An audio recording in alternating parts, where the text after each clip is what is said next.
Hey guys, it's Cambridge English teacher Rory here today, and today we're going to look at more of a serious topic for Cambridge Advanced English students.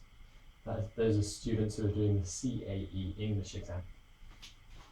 So we're going to be following on from a video I've done previously on the speaking section of the exam. I was looking at part 1, and today we're going to focus on part 2 of the speaking section. So the speaking section in total lasts about 15 minutes, and it's going to be one candidate sitting next to another candidate, and sometimes they have to communicate together and sometimes they have to just speak alone by themselves. In part 2 of the speaking exam, which we're focusing on today, you are given 3 pictures on a sheet of paper, and you are also given 2 questions to answer. And the questions are related to the 3 pictures. Now, what you need to do is to choose 2 of the pictures and to compare them and contrast them at the same time as answering the 2 questions. It's just you speaking, so just one person speaking, and you speak for a total of 1 minute. So you have to try and talk as much as you can, non-stop, comparing the 2 pictures for 1 minute. What happens after that is you are then asked a question about your partner's photos. So you speak for 1 minute and your partner is asked a question about your photos, and then your partner speaks for 1 minute about some other photos, and you're asked a question about their photos. And that question you should be able to answer for about 30 seconds, no more than 30 seconds. Okay, so today what I've done is I've come up with 4 key tips for this part of the exam, speaking section part 2, and I've written them on the board here for you. Now, I have quite a lot of experience teaching Cambridge English Advanced students, specifically for this exam, and every time a student sees 3 pictures on a sheet of paper, they start to describe what they see.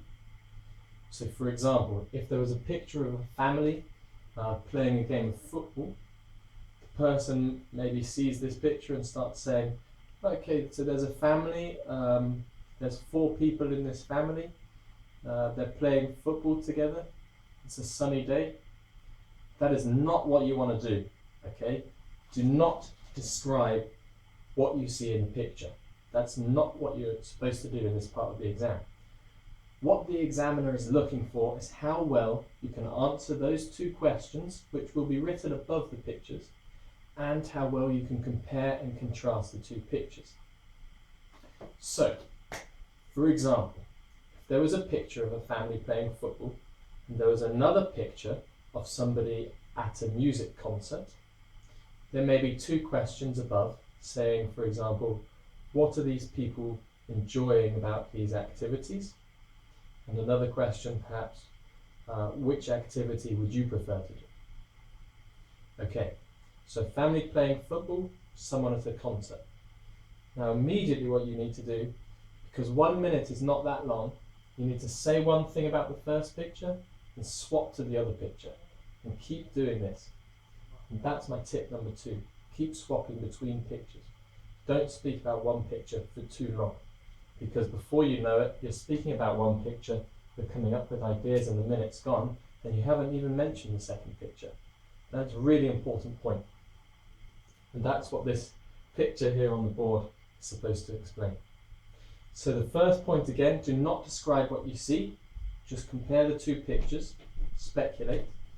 And the second point is to go from one picture to another picture, to one picture to another picture. Keep changing between them. For example, if we're talking about the family playing football, someone at a concert, you could say, this person, and the question is, what are they enjoying about these activities? This family are enjoying spending time together. Whereas, in this picture, there is just one person at the music concert, and they're not with anybody else. So maybe they're enjoying a bit of alone time, although they will be surrounded by other people, so maybe that's not the best idea.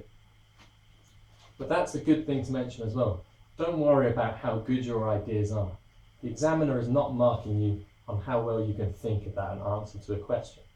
They're marking you on your ability to compare and contrast the two pictures and your ability to answer the question, but it's all about how much language you can show. Okay, tip number 3. This is applicable topics. What I mean is, before you enter the exam, think about some everyday topics that could apply to any two set of pictures. So for example, the topic of money. Money can apply in lots of different situations. So you could use it for two pictures, family playing football, one person enjoying a music concert, or you could use it for a different situation. For example, someone going to the shops, or someone spending a day out, or someone traveling on a train, for example. Anything. You can bring money into that situation, into any situation. And so it's good to think of those sort of topics beforehand. And then you never run out of things to say.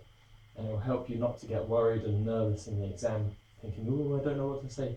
I've got that topic, money, in my head. I can use that. Part number 4, very important with every section of the exam, practice beforehand. You can quite easily do this with a family member or a friend. Just find a magazine, choose 3 pictures, write down 2 questions above them.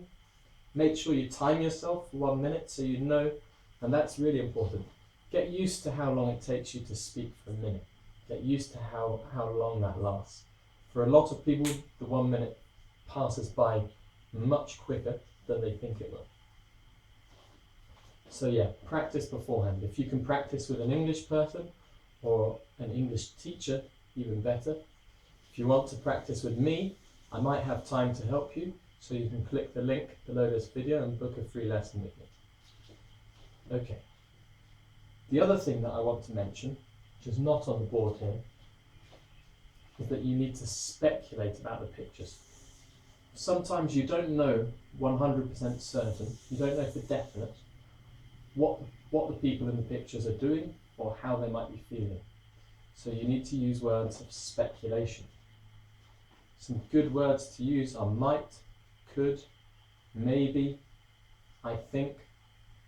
So if I were you, I would have 2 different tables. One for words of speculation and phrases of speculation, and another one for comparing and contrasting words. For example, whereas, while, but, however. Okay, I hope this video has been useful for you, and I look forward to seeing you next time in part 3 of the speaking exam.